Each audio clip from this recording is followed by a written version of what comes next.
Hi everyone, today we will talk about how to fix or how to solve Facebook session expired 2023.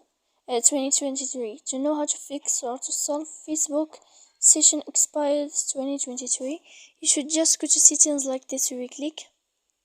After that, in this page, we go to apps, default apps, app settings. When you will see this list, you will go down to find the application of Facebook and you will enter. Then in this page here, you will go to click for stop. When you will end this, you will enter to storage. After that, we click clear cache. Then we go to click clear data. And when you will end all this stuff here, as you see, you can turn off your phone. So please don't forget to support us by like and subscribe.